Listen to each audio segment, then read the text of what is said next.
नमस्ते बच्चों, आशा है आप स्वस्थ होंगे, प्रसन्न होंगे और सुरक्षित होंगे।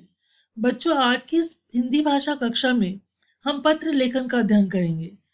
पत्र लेखन विचारों के आदान प्रदान का एक उत्तम माध्यम है और एक महत्वपूर्ण साधन भी है।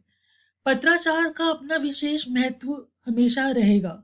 आज चाहे ईमेल का ज़माना है, चाहे व्हाट्सएप मैसेजेस, कई प्रकार के मैसेजेस किए जा सकते हैं, परंतु पत्रों का महत्व तब भी कम नहीं हो सकता क्योंकि यह एक स्थायी साधन है। पत्र दो प्रकार के होते हैं, औपचारिक पत्र और अनौपचारिक पत्र। अनौपचारिक पत्र वे पत्र होते हैं जो हम अपने मित्रों को, सगे संबंधियों को, रिश्तेदारों को, माता पिता इत्यादि को लिखते हैं, जिनमें एक विशेष अपनत्व का भाव होता है और वो पत्र बड़े बड़े लिखे जा सकते हैं। हमारे साहित्य में इन अनौपचारिक पत्रों का विशेष महत्व रहा है। बहुत से स्वतंत्रता सेनानियों ने अपने रिश्तेदारों को, देशवासियों के नाम पत्र लिखे, उनका संकलन करके पुस्तकें बनाई गई हैं।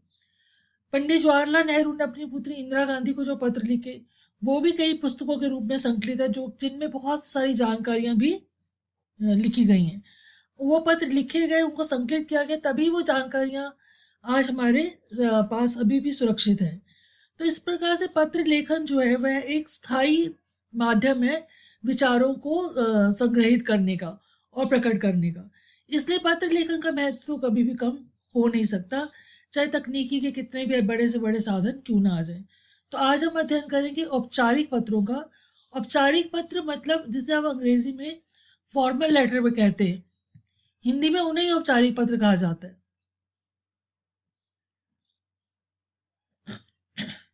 तो पत्रों का महत्व पहले हम जानते हैं कि पत्रों का महत्व क्या, अभी मैंने आपको बताया वही सब बात है इसमें भी।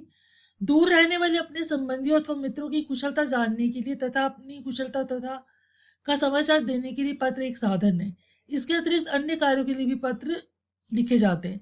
संबंधियों को जो लिखे जाते हैं पत्र, मित्रों को जो लिखे जाते हैं उनकी कुशलता जानने के लिए और अपने विचारों को प्रकट करने के लिए, सांत्वना देने के लिए, किसी भी तरह की जो भी बात आप कहना चाहते हैं, ऐसे पत्रों को तो हम बोलते हैं अनौपचारिक पत्र। इसके अतिरिक्त और भी पत्र होते हैं जो अन्य कार्यों के लिए लिखे जाते हैं। आजकल हमारे पास बातचीत करने, हालचाल जानने के अनेक आधुनिक साधन उपलब्ध हैं, जैसे telephone, mobile phone, email, fax आदि। प्रश्न यह उठता है कि फिर भी पत्र लेखन सीखना क्यों आवश्यक है? पत्र लिखना महत्वपूर्ण ही नहीं अपितु अत्यंत आवश्यक है। कैसे? जब आप विद्यालय नहीं जा पाते तब अवकाश के लिए प्रार्थना पत्र लिखना पड़ता है ना। सरकारी व निजी संस्थाओं के अधिकारियों को अपनी समस्या आदि की जानकारी देने के लिए पत्र लिखना पड़ता है। फोन आदि पर बातचीत जो है अस्थायी होती है, टेम्परेरी होती है। वो भूल जाएंगे अगर आपने उनको कंप्लेंट करी, चलो दर्ज भी करवा ली गई, फिर भी कुछ कार्यवाही नहीं हो रही, तो पत्र के माध्यम से वो स्थायी दस्तावेज रहता है। तो इसलिए पत्र जो है वो स्थायी रूप है अपनी बात कहने का। इसलिए पत्रों का विशेष महत्व आज भी बना हुआ है। आज भी कई स्थायी रूप आ गए हैं, मतलब हम सब कुछ सेव करके रख सकते हैं, मगर फिर भी पत्रों से एक विशेष प्रकार का जो प्रभाव पड़ता है ना, वो प्रभाव और चीजें नहीं ले सकती हैं। इसलिए पत्रों का विशेष महत्व हमेशा रहेगा। अब हम जानते हैं औपचारिक पत्रों के प्रकार। तीन प्रकार के मुख्य रूप से माने जाते हैं। प्रार्थना पत्र, जिन पत्रों में निवेदन अथवा प्रार्थना की जाती है, रिक्वेस्ट, वे प्रार्थना पत्र कहलाते हैं। ये अवकाश, शिकायत, सुधार, आवेदन के लिए लिखे जाते हैं। कार्यालय पत्र, जो पत्र कार्यालय कामकाज के लिए लिखे जाते हैं, मतलब ऑफिशियल लेटर्स होते हैं, वे कार्यालय पत्र कहलाते हैं। ये सरकारी अफसरों या अधिकारियों, स्कूल और कॉलेज के प्रधानाध्यापकों और प्राचार्यों को लिखे जाते हैं। व्यवसायिक पत्र, व्यवसाय में सामान खरीदने व बेचने अथवा रुपयों के लेन देन के लिए जो पत्र लिखे जाते हैं उन्हें व्यवसायिक पत्र कहते हैं। जैसे बिजनेसमैन जो अपने काम धंधे के लिए जो पत्र लिखते हैं वे व्यवसायिक पत्र कहलाते हैं। अब हम जानेंगे औपचारिक पत्र लेखन में हमें किन बातों का विशेष ध्यान रखना चाहिए। औपचारिक पत्र लेखन में ध्यान रखें कि जिनको आप पत्र लिख रहे हैं उनसे आपका कोई निजी परिचय नहीं है। यदि आपका व्यक्तिगत लगाव या परिचय भी हो तो लेखन में यह व्यक्त नहीं होना चाहिए।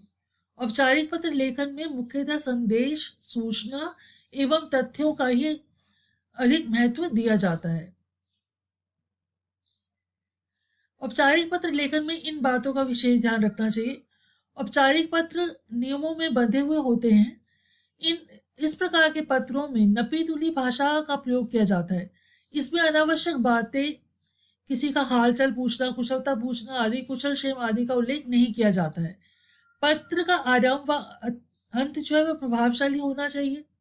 पत्र की भाषा सरल, लेख स्पष्ट व सुंदर होना चाहिए। यदि आप कक्षा अथवा परीक्षा भवन से पत्र लिख रहे हैं तो कक्षा अथवा परीक्षा भवन अपने पते के स्थान पर, कक्षा एवं परीक्षा भवन तथा नाम के स्थान पर का खा गा लिखना चाहिए। आपको अपना नाम पता नहीं लिखना है। अगर प्रश्न में कोई उन्होंने नाम पता दिया हुआ है तो आपको वह लिखना है। अगर उन्होंने नहीं दिया तो आपको अपना नाम पता नहीं लिखना है। उस जगह पे आपको परीक्षा भवन और नाम की जगह पे का खा गा लिखना है। पत्र पृष्ठ के बाईं ओर से हाशिए के साथ मिलाकर लिखें। पृष्ठ के बाईं ओर के हाशिए पर मिलाकर लिखें, मतलब एक सीधी लाइन में लिखना है। पत्र को एक पृष्ठ में ही लिखने का प्रयास करना चाहिए ताकि तारतम्यता बनी रहे। हाँ, अगर आपका लेख थोड़ा ठीक मीडियम साइज का तो आप एक पेज में लिख सकते हैं, मगर अगर आप थोड़ा बड़ा लिखते हैं तो आप 1.5 पेज का प्रयोग भी कर सकते हैं, मगर बात पूरी होनी चाहिए। प्रधानाचार्य को पत्र लिखते समय प्रेक्षक के स्थान पर अपना नाम और कक्षा व दिनांक लिखना चाहिए। औपचारिक पत्र के अंग। औपचारिक पत्र के 7 अंग माने जाते हैं या 7 अंक होते हैं। अब सबसे पहले पत्र प्रापक का पद नाम तथा पता, जिसे पत्र लिखा जा रहा है उसका पता। फिर विषय, जिस बारे में पत्र लिखा जा रहा है उसे केवल एक ही वाक्य में शब्द संकेतों में लिखें। संबोधन, जिसे पत्र लिखा जा रहा है उसका संबोधित करते हुए महोदय, माननीय आदि संबोधन देके पत्र लिखेंगे आप। विषय वस्तु, इसे 2 अनुच्छेदों में लिखें। पहला अनुच्छेद अपनी समस्या के बारे में लिखें। दूसरे अनुच्छेद में आप उनसे क्या अपेक्षा रखते हैं उसे लिखें तथा धन्यवाद के साथ समाप्त करें। फिर उसके बाद आप करें हस्ताक्षर व नाम। अब यहाँ पे आप लिखेंगे भवदीय और भवदिया। लड़के पुरुष हैं तो भवदीय, महिला है तो भवदिया। के नीचे अपना हस्ताक्षर करें तथा उसके नीचे अपना नाम लिखें। अगर वो परीक्षा पत्र में आप लिख रहे हैं तो आपको अपना नाम नहीं लिखना, का खा गा लिखना है। परंतु अगर प्रश्न में कोई नाम दिया हुआ है तो वो नाम लिखना है आपने। और रियल लाइफ में अगर आप लिख रहे हैं तो आप नाम लिखेंगे, मगर परीक्षा की दृष्टि से जब आप लिख रहे हैं परीक्षा भवन में तब आपको नाम नहीं लिखना है, क्योंकि बोर्ड के एग्जाम में अपना नाम प्रश्न पत्र में कहीं भी लिखना की मनाही है, नहीं लिखना चाहिए, उन्होंने मना किया हुआ है। इसलिए हमें अपने नाम की जगह का खा गा लिखना है। प्रेक्षक का पता शहर का, मोहल्ला, इलाका, शहर, पिन कोड इत्यादि पते में आएगा और फिर दिनांक अंत में। अब ये जो प्रेक्षक का पता है ना, ये प्रेक्षक का पता बहुत सी किताबों में आपको शुरू में भी मिलेगा। तो क्योंकि प्रेक्षक का पता आप शुरू में भी लिख सकते हैं और अंत में भी लिख सकते हैं, तो ये आपका पहला नंबर 1 पॉइंट पे भी आ सकता है और ये नंबर 6 पर भी आ सकता है। तो प्रेक्षक का पता आपको लिखना जरूर है, वो आप शुरू में भी लिख सकते हैं और वो आप अंत में भी लिख सकते हैं। अब यहाँ पे अनौपचारिक पत्रों में दिनांक हम ऊपर लिखते हैं ना, मगर औपचारिक पत्रों में नीचे लिखी जाती है। परंतु फिर भी यह छूट है कि आप ऊपर भी लिख सकते हैं, नीचे भी लिख सकते हैं, आपको मगर लिखनी जरूर है। तो यहाँ पे हम नीचे लिखेंगे तो बहुत अच्छी बात होगी। अब हम सबसे पहले करेंगे प्रधानाचार्य को पत्र। अभी हमारे विषय में अभी मार्च महीने में हमें प्रधानाचार्य को पत्र ही लिखने हैं औपचारिक पत्रों में। तो उसका प्रारूप है, एक बार आप देखिए। प्रधानाचार्य को प्रार्थना पत्र लिखने हैं तो सबसे पहले प्रधानाचार्य, सेवा में प्रधानाचार्य, विद्यालय का नाम व पता, विषय पत्र लिखने का क्या कारण है वो लिखना है आपको, माननीय महोदय उनको संबोधित करना है, फिर पहला अनुच्छेद, फिर दूसरा अनुच्छेद, फिर आपका आज्ञाकारी शिष्य, लड़कियां तो आपकी आज्ञाकारिणी शिष्या, काका का नाम की जगह काका का, कक्षा लिखनी है आपको अपनी और फिर दिनांक लिखनी है। इस प्रकार से इस प्रारूप पर आपको पत्र लिखना है। ये थोड़ा और विस्तार पूर्वक देख लीजिए आप। अब ये दूसरा व्यावसायिक पत्रों का प्रारूप भी अभी इस समय आप समझ लीजिए, देखिए थोड़ा, क्योंकि आपको प्रधानाचार्य को लिखने वाले और इन पत्रों में थोड़ा क्या अंतर है वो जानना है। यहाँ पे प्रेक्षक का पता ऊपर लिखा है, मैंने आपको बताया था कि आप दोनों तरह से लिख सकते हैं। फिर दिनांक भी मैंने बताया था दोनों तरह से लिख सकते हैं, तो यहाँ दिनांक हमने ऊपर लिख लिए। पत्र प्रापक का पदनाम, जिसको आप पत्र लिख रहे हैं उसको, उसका नाम और फिर उसका पता। फिर विषय, पत्र लिखने का विषय क्या है, फिर अभिवादन, मतलब उसको संबोधित करना है ना आपने, अभिवादन व समाप्ति प्रशस्ति।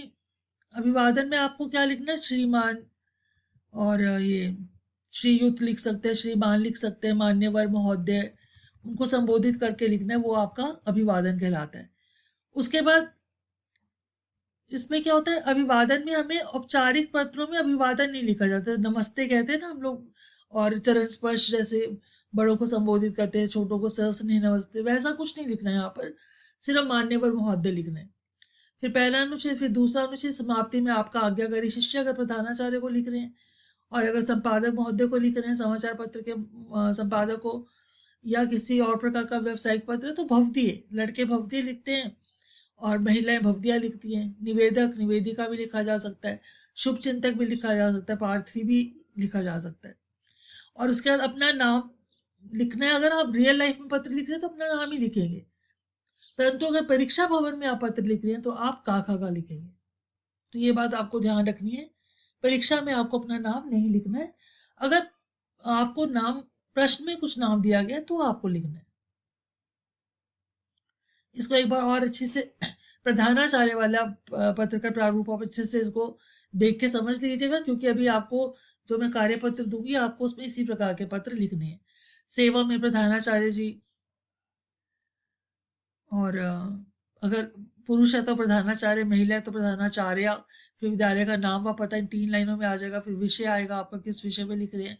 फिर महोदय, महोदया, श्रीमान, श्री, उनके समझ गए होंगे कि आप प्रधानाचार्य हैं तो महोदया, और प्रधानाचार्य हैं तो महोदय।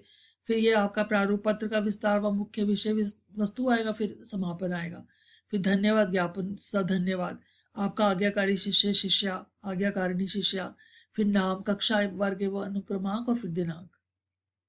तो इस प्रकार से आपको इस प्रारूप का पालन करते हुए पत्र लिखना होगा। अब एक आप उदाहरण भी देख लीजिए। स्कूल फीस माफ कराने के लिए प्रधानाध्यापक को पत्र लिखना है। श्रीमान प्रधानाध्यापक जी, न्यू हिल मिडिल स्कूल, अगर वो कोई नाम उन्होंने दिया हुआ पत्र में तो नाम लिखना आपने। परीक्षा भवन में काका का विद्यालय लिख दीजिए या काका का स्कूल लिख दीजिए। रायपुर, कोई भी अब जगह का नाम लिख सकते हैं। फीस माफी हेतु मान्यवर महोदय, सभी ने निवेदन है कि मैं आपके स्कूल में 9वीं कक्षा का एक बहुत ही निर्धन छात्र हूँ। मेरे पिताजी की मासिक आमदनी इतनी भी नहीं है कि घर का सारा खर्च चल सके। स्कूल फीस देना तो दूर की बात, मेरे पिताजी इस दूर की बात है, मतलब मुश्किल है स्कूल की फीस दे पाना।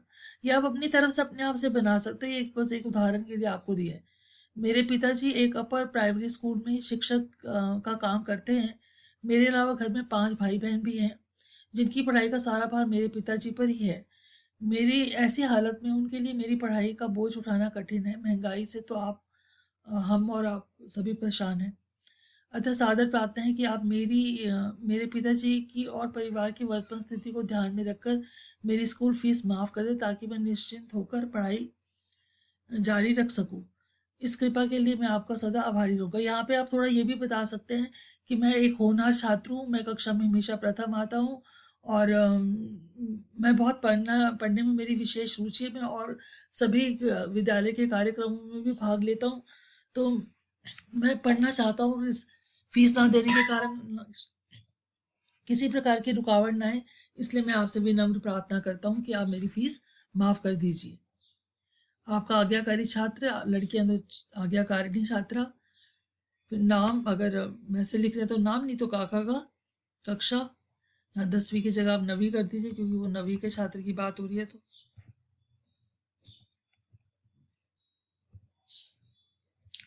और फिर अनुक्रमांक मतलब रोल नंबर।